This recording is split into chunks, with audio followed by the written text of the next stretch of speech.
잘 생각해보면 늘 나만 연락해왔던 사이가 있지 않나요? 어디인지 지금 뭐 하는지 묻는 쪽은 항상 여러분이었습니다. 그래도 언젠가는 한 번쯤 연락하겠지 싶어서 기다려도 봤지만 내가 먼저 연락하지 않으면 소식이 없습니다. 그러다가 전화하면 항상 자기도 전화하려고 했다고 하는 경우도 많죠. 물론 상대방도 사정이 있을 수 있습니다. 하지만 매번 그러는 것은 그 의미를 생각해 봐야 합니다. 오늘 알아볼 지혜는 연락하지 않는 지인을 어떻게 해야 할까입니다. 제가 드리는 지혜를 통해 소중한 시간을 헛된 인간관계에 낭비하는 일이 없길 바랍니다. 먼저 연락하지 않는 사람을 멀리해야 하는 이유. 첫 번째는 상대방이 나를 생각하는 게 딱 거기까지인 것입니다. 검은 머리 짐승은 원래 자기가 필요할 때만 연락하는 법입니다. 필요하면 찾고 필요하지 않으면 찾지 않는 것이죠. 여러분도 다 잘 아는 사실입니다. 꼭 금전적인 이유가 아니더라도 조금의 물질적이나 정서적인 이유가 있어야 다른 사람을 찾고 만나게 됩니다. 하다못해 일상의 무료함을 풀기 위해서라도 말이죠. 냉혹하다고 생각하지 마시기 바랍니다. 한번 잘 생각해 보세요. 요즘 세상은 부모 자식 간에도 목적이 있어야 만나는 그런 세상입니다. 그런데 상대방이 나를 절대로 찾지 않는 이유는 하나입니다. 그렇게까지 필요하지 않기 때문입니다. 자꾸 일부러 나를 피하는 것 같고 약속을 파토내고도 다시 약속을 잡으려고 하지 않는 지인이 있다면 여러분을 위해서 거리를 두는 것이 좋습니다. 정말 자신이 필요한 순간 말고는 찾지 않을 것이기 때문입니다. 연락이 없는 것은 무관심의 표현입니다. 친구나 연인 심지어 가족이라도 꾸준한 연락 없이는 관계를 유지하기 어렵습니다. 물을 주지 않은 화분의 흙처럼 연락 없는 관계는 점점 건조해지고 갈라지기 마련입니다. 햇빛을 보지 못한 나무처럼 서로의 소식을 모르는 관계는 점점 푸석푸석해집니다. 예를 들어 오랜만에 친구에게 전화를 걸었더니 번호가 바뀌었거나 메시지를 보냈지만 답장이 오지 않는 경우는 상대방이 당신에게 관심이 없거나 관계를 유지하고 싶지 않다는 것을 의미할 수 있습니다. 밤하늘의 별빛처럼 서로에게 빛을 비추지 않는 관계는 점점 어두워지고 멀어지게 되어 있습니다. 먼저 연락하지 않는 사람을 멀리해야 하는 두 번째 이유를 들려드리기 전에 구독과 좋아요 한 번씩만 꼭 부탁드리겠습니다. 그럼 계속하겠습니다. 그런 사람을 멀리해야 하는 이유는 본인만 스트레스 받기 때문입니다.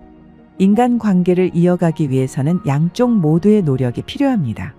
하지만 연락 없는 상대를 기다리면서 노력을 나 혼자 하는 관계는 점점 지쳐가게 됩니다. 만일 항상 내가 찾고 나만 약속을 잡고 내가 묻고 그렇게 매번 나오는 관계를 굳이 스트레스 받아가면서 만나야 할 이유가 있을까요? 차라리 이렇게 생각해 보세요. 연락이 안 오면 만나지 말아야겠다라고 생각하는 것이 스트레스를 덜 받을 수 있는 방법입니다. 특히 상대는 연락을 중요하게 생각하지 않을 수도 있는데 맨날 나만 먼저 연락하고 혼자 노력한다고 생각하면 억울한 마음이 들기 마련입니다. 이렇게 내가 상대에게 노력해야만 이어가는 관계라는 생각이 스스로를 지치게 만드는 것입니다. 사실 이런 생각이 드는 것만으로도 사람 사이의 관계를 바람 앞에 흔들리는 촛불과도 같게 만듭니다. 조금이라도 바람이 분다면 사라질 그런 관계죠. 생각해보면 어쩔 수 없이 우리의 인생은 모두 혼자 떠나는 여정입니다. 우리 주변에 사랑하는 사람이 있더라도 결국 우리 자신의 행복은 내가 책임져야 합니다. 그렇기 때문에 타인으로 인해 스트레스 받을 바에야 만나지 않는 것이 나에게 좋습니다. 심지어 여러분의 잘못이 아니기 때문에 더 그렇습니다. 생각하면 할수록 억울하기도 하죠. 내가 그렇게 잘해줬는데, 내가 그때 그렇게 대접해줬는데 하면서 말이죠. 이렇게 매일 스트레스 받아가며 그 사람을 원망한다고 달라지는 것은 없습니다. 그렇다고 갑자기 연락이 오는 것도 아닙니다. 그래서 결국 그런 시간조차 시간 낭비가 됩니다. 앞으로 우리의 시간은 한정되어 있습니다. 그런데 연락이 오지 않는 이들에게까지 일일이 신경 쓰며 만남을 지속하기에는 너무나 짧은 인생입니다. 그런 대로 살아가야 합니다. 매번 작은 인연에 속상해할 시간에 나 자신에게 더 시간을 투자하는 것이 좋습니다. 내가 좋아하는 취미 활동을 하거나 새로운 것을 배워가며 소중한 시간을 활용하는 것입니다. 사람들은 공통된 관심사가 있으면 쉽게 친해집니다. 굳이 나에게 연락하지도 않는 친구에게 계속 연락을 이어가려고 애쓰지 말고 동네 문화센터나 모임 활동에 참여해서 같은 관심사를 가진 사람들을 만나세요. 그것이 노년을 행복하게 보내는 사람들의 비결입니다. 사람은 원래 이기적인 존재입니다. 그래서 우리는 늘 자기 입장을 위주로 생각합니다. 내 입장 위주로만 생각하니까 당연히 상대가 연락을 하지 않고 매번 나만 먼저 연락하며 상대방은 무관심하다고 느낄 수 있습니다. 나는 우리 관계를 위해 평상시에 별로 연락하고 싶지 않을 때에도 열심히 연락하는데 이 친구는 왜 연락 한번 하지 않을까? 이런 생각이 드는 것이 사람입니다. 하지만 상대의 마음은 내가 어떻게 할 수 없지만 여러분은 여러분 마음대로 생각하며 살 수 있습니다. 그러니 여러분도 여러분 자신이 기꺼이 해줄 수 있는 선까지만 해주고 딱 그만큼만 상대에게 노력하는 겁니다.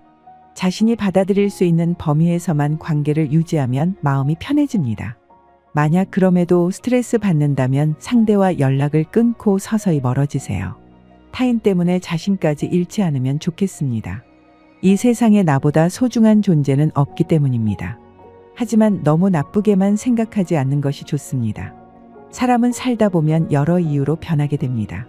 저도 그렇고 여러분도 마찬가지일 것입니다. 상대방이 연락을 하지 않는 이유는 여러분이 싫어져서 그런 게 아니라 그 사람 자체가 변한 것일 수도 있습니다.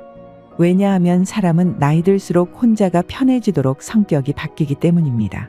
연락에 별로 연연하지 않는 사람들은 지인이 먼저 자신에게 연락을 하지 않더라도 바쁜 일이 있다거나 그럴 만한 무슨 사정이 있나 보다 생각하며 신경을 전혀 안 쓰는 경우가 생각보다 많습니다. 물론 중병으로 많이 아프고 큰 수술로 고생하는 것을 지인들이 알았는데도 전화 한 통 없다면 그때는 당연히 서운할 수 있습니다. 하지만 이런 경우가 아니라면 살아가느라 다들 바쁜가 보구나 싶어 자신도 그냥 혼자 자기 할 일을 하며 생활합니다. 그렇기에 상대가 먼저 연락을 하든 말든 이것을 신경 쓰기보다 내 오늘 하루하루를 즐기며 살아가는 사람들이 생각보다 많습니다. 아무리 친하고 오랜 기간 알고 지낸 사이라고 해도 나이가 들면 가치관이나 생활하는 방식이 달라집니다.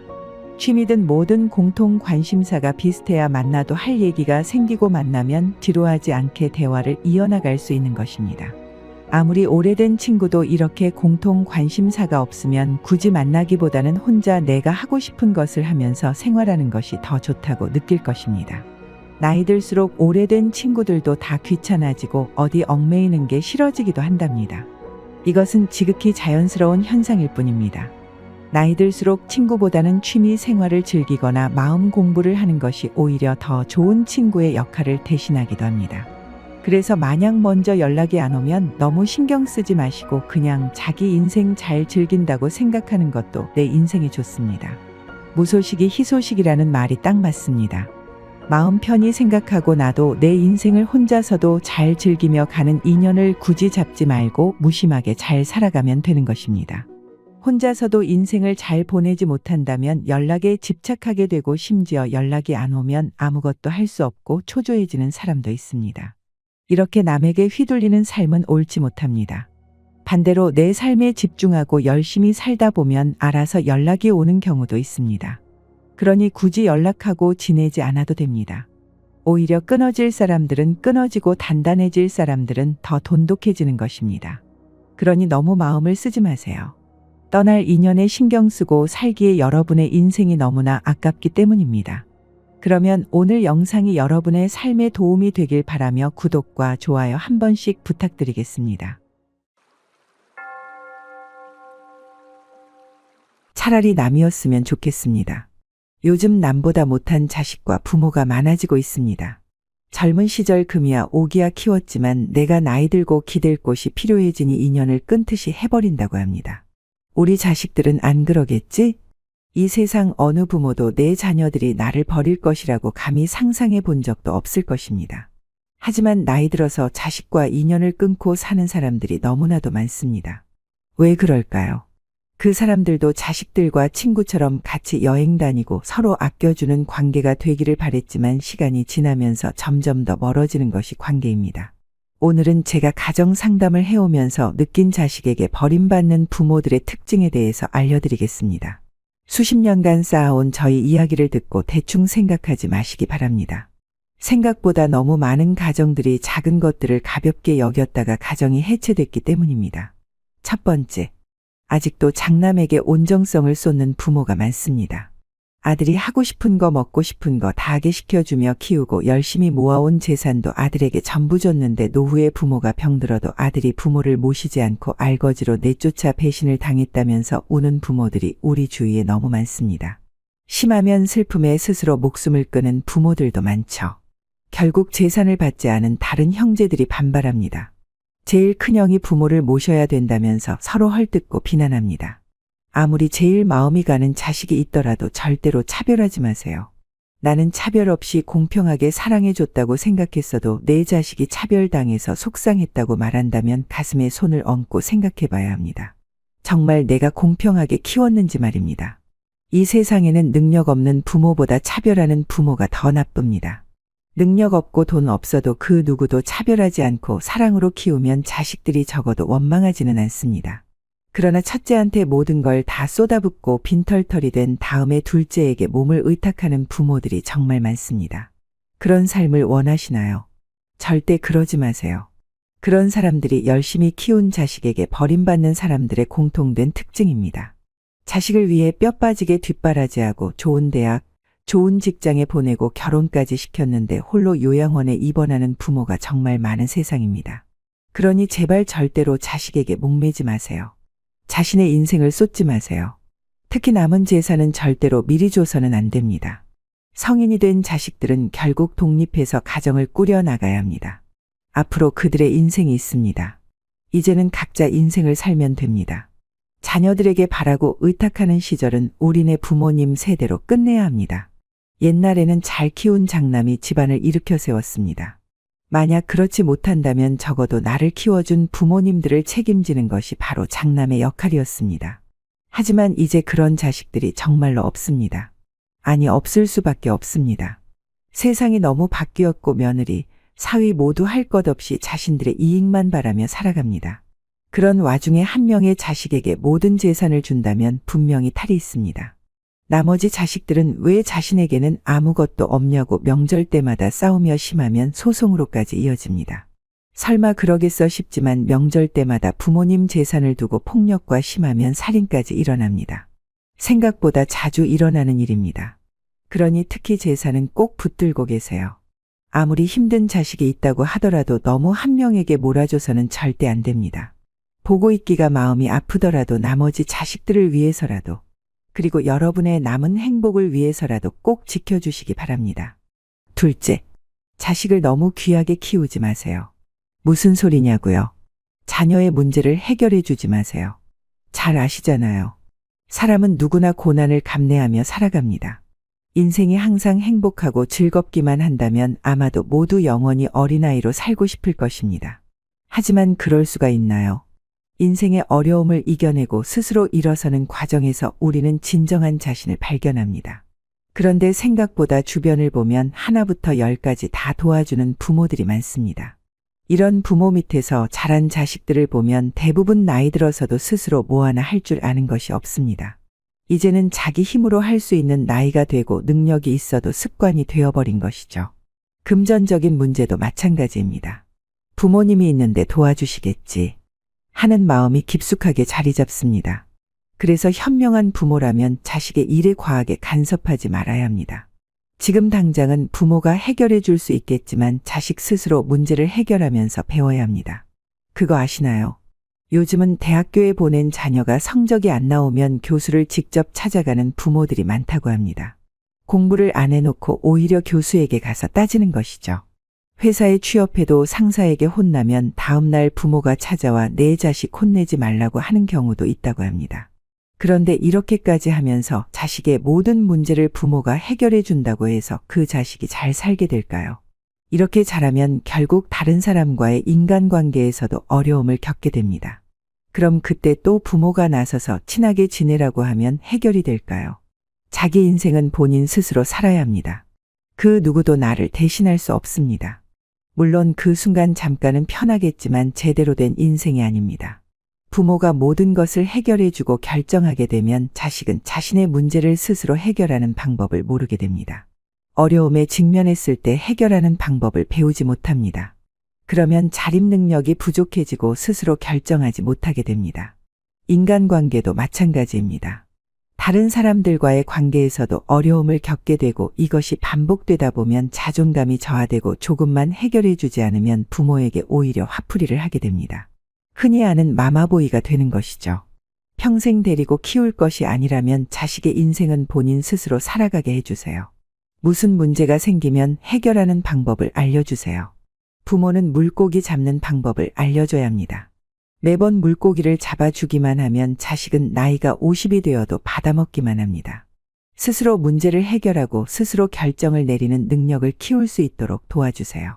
문제는 이렇게 키워도 자녀들은 고마워하지 않습니다. 당연하다고 생각하고 오히려 더 도와주지 않은 것을 원망하기까지 합니다. 아닌 것 같나요?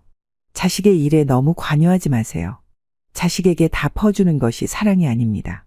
그렇다고 아무것도 안 해주고 방관하라는 의미는 아닙니다. 도움의 손길이 간절히 필요하기 전까지는 그저 어떻게 하는지 지켜보라는 말입니다. 약간 아쉬운 선택을 하더라도 자식의 선택을 존중하고 지지해주는 것과 무관심은 다릅니다. 공부가 싫다면 그대로 두기도 하고 잠깐 방황하더라도 너무 불같이 혼내지 마세요. 다 때가 있는 법입니다. 그러니 느긋하게 기다리면서 자식이 올바른 길로 스스로 갈 수 있게끔 응원하고 지지해 주세요. 그 순간은 자식이 힘들어할 수 있어도 시간이 지나고 또 부모가 된다면 그때의 여러분의 선택을 깨닫고 고마워하는 날이 올 거예요. 셋째, 정이 너무 많은 부모. 부모들은 어차피 내가 죽으면 자식에게 재산이 넘어가게 되므로 일찍부터 모든 자산을 넘겨주려고 하고 있는 분들이 많습니다. 재산이 너무 많아서 상속세를 절감하는 차원에서 자녀에게 살아있을 때 재산의 일부 증여를 하는 것은 있을 수 있습니다. 그러나 재산이 많지 않은 경우는 다릅니다. 이때 자식에게 재산을 넘겨주는 것은 매우 위험한 행위입니다. 자식은 재산을 넘겨주면 길면 1년 정도는 고마워하지만 1년이 지나면 부모를 짐으로 여기게 되며 재산을 넘겨준 것에 대해 고마움을 망각하게 되기 때문입니다. 그러다가 자식이 부모가 준 재산을 잘못 관리하여 전 재산을 날리게 되는 경우가 심심치 않게 발생합니다. 이러한 경우 자식과 부모 모두 길거리에 나앉게 되기 때문에 말년을 비참하게 보내는 경우가 많습니다. 일찍 부모의 전 재산을 받은 자녀가 그 재산을 유지하고 지키는 것은 보통 어려운 것이 아닙니다. 부모에게 사기치는 자식은 세상에서 돈 버는 방법 중에 부모로부터 돈을 버는 것이 가장 쉽다는 것을 잘 알고 있기 때문입니다. 인간에게 누구나 돈이 필요한 것은 사실이지만 돈을 벌 수 있는 능력과 정신 자세가 갖춰져 있지 않은 것입니다. 자녀에게 그런 인생을 선물하고 또 자신까지 버림받지 않게 하기 위해서는 냉정해질 필요가 있습니다. 여러분과 소중한 자식들을 지키기 위해서라도 돈을 곳간에 두고 걸어 잠그는 것입니다. 그래야 자식들도 자신들의 역경을 스스로 헤쳐나가고 진취적인 삶을 살 수 있게 됩니다. 어쩌면 우리가 물려줘야 하는 것은 금전적인 재산이 아니라 이런 정신력이 아닐까요? 오늘 제 경험으로 알려드리는 인생의 지혜가 여러분의 삶을 조금씩 변화시키길 바라며 구독, 좋아요 한 번씩만 부탁드리겠습니다. 미리 감사드립니다. 요즘 부쩍 화나는 일이 많으신가요? 그런데 그렇게 화를 내면 어떤 결과가 있어 왔나요? 도덕경의 저자로 알려진 고대 중국 철학자 노자는 분노를 관리하는 방법을 포함해 우리 삶의 다양한 영역의 깊은 통찰력과 조언을 전해줍니다. 오늘은 그 중에서도 노자의 말씀처럼 화를 내지 않고 지혜롭게 살아갈 수 있는 방법이 담긴 노자의 가르침을 전해드리겠습니다. 최근에 화가 많이 생기거나 분노할 일이 많이 생긴다면 꼭 들어보시기 바랍니다. 현명한 사람은 화내지 않는다. 화내지 않고도 이기는 것이 잘 싸우는 길이다. 화를 내서 상대를 이긴다 하더라도 그는 당신의 적으로 남게 된다. 상대방이 당장은 굴복한 것 같더라도 결국 추가적인 불편과 걱정거리가 더해진 셈이다. 그러므로 가능하다면 인생에서 적을 만들지 않아야 한다. 아무리 이해가 안 되더라도 어떤 상황에서도 상대방에게 화를 내지 말라. 좌절감이나 도발에 직면하면 한 발 물러서서 시간을 가져라. 분노에 휩쓸려 즉시 반응하지 마라. 어딜 가나 그런 사람이 있을 수 있다는 사실을 받아들여라. 나를 싫어하는 사람을 만나더라도 그러려니 하고 대처하는 방법을 익혀 두어야 한다. 공격성을 피하라. 분노를 분노로 다스려서는 안 된다. 침략에 공격적으로 대응하면 상황이 더욱 악화되기 때문이다. 대신 친절과 연민으로 반응하라. 그렇게 하면 분노를 분산시킬 수 있다. 이런 방법은 적용하기 어려울 수 있다. 우리는 늘 화로 반응해왔기 때문이다. 그래서 단번에 실천하는 것은 쉽지 않다. 화내지 않고 이기려면 어떻게 해야 할까? 우리는 자연에 흐르는 물에서 그 답을 찾을 수 있다. 자연은 사물에 저항하거나 강요하지 않는다. 힘들이지 않고 그저 흐른다. 도에 따라 자연으로부터 이러한 조화를 배우면 내면의 혼란과 분노를 줄일 수 있다. 도무지 이해가 안 가거나 무리하게 대하는 사람은 물처럼 흘려보내면 된다. 반복해서 만나거나 부딪히면 그때마다 흘려보내면 된다. 이것은 처음에는 실천하기 굉장히 어려울 수 있다. 하지만 현인의 말씀을 기억하고 반복해서 실천하려고 노력하다 보면 반드시 나의 성품과 행동을 바꿀 수 있다는 것을 명심하라. 물은 부드럽다. 반면에 죽은 것은 굳어있고 딱딱하다. 이 세상 모든 생명체는 살아 숨쉴 때는 부드럽지만 죽은 뒤에는 단단해진다. 살아있는 것은 부드럽다. 이 인생을 부드러운 물처럼 살아라. 우리가 삶을 살아갈 때 가장 필요한 지혜는 이러한 자연의 모습을 배우고 익히는 것이다. 바위처럼 단단하거나 불처럼 뜨거운 것만이 강한 것이 아니다. 부드러움을 갖춰야만 진정으로 강하다고 할 수 있다. 많은 이들이 물의 부드러움에서 지혜를 얻어야 한다. 그렇게 생각하면 삶의 많은 어려움이 해결될 것이다. 고요히 흘러가는 저 시냇물을 보아라. 물은 자신을 막는 돌을 만나도 계속 흘러간다. 물은 돌과 싸우려 하거나 왔던 길을 되돌아가지도 않는다. 그저 옆으로 흘러 다시 나아간다. 이처럼 물은 자신의 목적지까지 흘러가기 위해 부드러움이란 속성을 택한다. 물은 방해물과 다툼을 일으키지 않아도 자신이 원하는 바를 이룰 수 있다. 만약 앞이 모두 막히면 물은 그 자리에서 멈춘다. 여기서 우리는 인생을 배울 수 있다. 세상에서 내가 원하는 대로 되는 일이 얼마나 될까? 내가 원하는 대로 되기보다 그렇지 않은 순간들이 훨씬 더 많다. 지금까지 살아온 인생도 그렇지 않은가? 아무리 준비하고 치열하게 살아도 내가 어쩔 수 없는 상황과 여건으로 인생길이 막힐 때도 있다. 그럴 때는 멈춰있는 호수를 바라봐라. 강처럼 비치며 흘러가지 못해도 호수는 잔잔하게 살아 숨쉬고 있다. 멈춰 있어도 그 안에 있는 생명을 돌봐준다. 좁은 지형에 만들어진 호수는 작으면 작은 대로, 큰 지형에 만들어진 호수는 크면 큰 대로 그렇게 각자 자신의 그릇에 맞게 살아간다. 그것이 물의 삶이다. 폭포로 쏟아지는 물은 어떠한가? 낭떠러지라고 두려워하거나 또는 싫다면서 가던 길을 멈추는가? 절대 그렇지 않다. 주어진 길과 환경을 있는 그대로 받아들인다. 하늘에서 내리는 비는 어떤가? 빗물은 메말라 있던 만물을 적셔 이롭게 하기 위해 자신을 낮은 곳으로 떨어뜨린다. 빗물은 자기를 드러내기 위해 높은 곳에 오르지 않는다. 오히려 가장 높은 곳에서 가장 낮은 곳으로 내려간다. 그리고 시냇물을 만나 강을 이루고 강을 만나 바다를 이룬다. 가장 낮은 곳으로 가는 것이 손해 같지만 결국 다시 만나 올라가게 되어 있다. 반대로 우리의 삶의 모습은 어떠한가? 내 주변에 형성된 환경을 탓하며 온갖 불평을 해대지 않는가? 우리가 무엇인가를 배우기 위해서는 멀리 볼 필요 없다. 물처럼만 살아가자.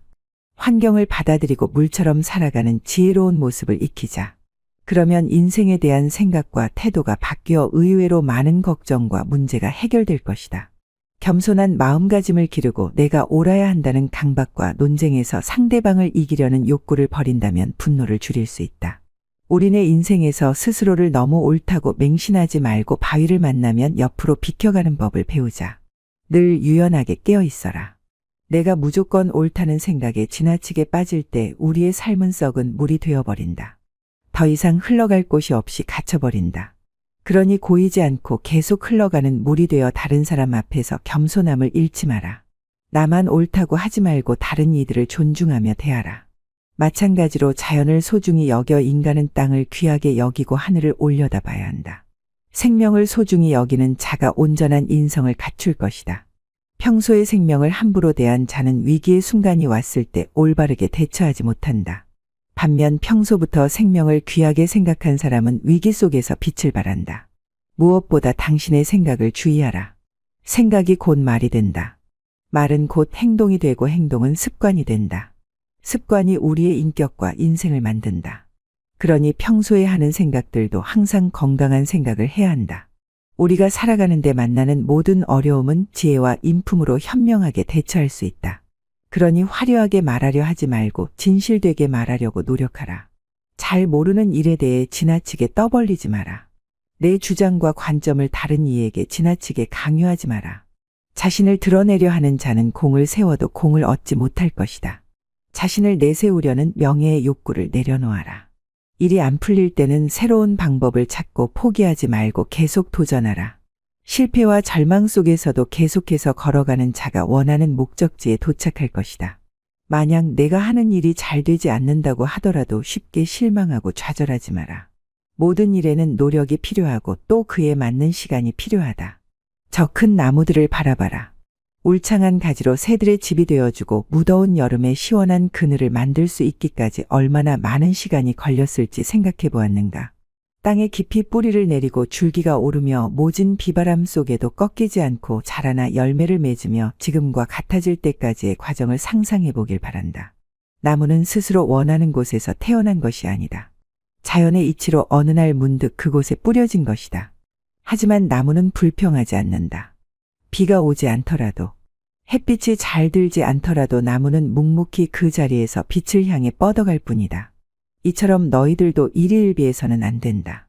추운 겨울이 있으면 봄이 오고 무더운 여름이 있으면 곧 추운 겨울이 온다. 어둠이 있으면 빛이 있고 밤이 오면 아침이 온다. 그러니 당장 내 인생만 힘들어 보여도 낙심하지 마라. 내게 주어진 삶을 있는 그대로 소중히 여겨라. 과거를 탓하지 말고 미래를 두려워하지도 마라. 오직 지금 이 순간만 살아야 마음이 편하다. 흘러가는 대로 살아라. 지나친 욕심을 버리고 마음속에 피어나는 불안을 잠재워라. 그러면 우리의 인생은 그날부터 다시 태어난 것과 마찬가지다. 노자의 말씀은 이 시대를 살아가는 우리에게 큰 도움이 될 것입니다. 오늘의 말씀이 여러분의 삶을 조금씩 변화시키길 바라며 구독, 좋아요 한 번씩만 부탁드리겠습니다. 미리 감사드립니다.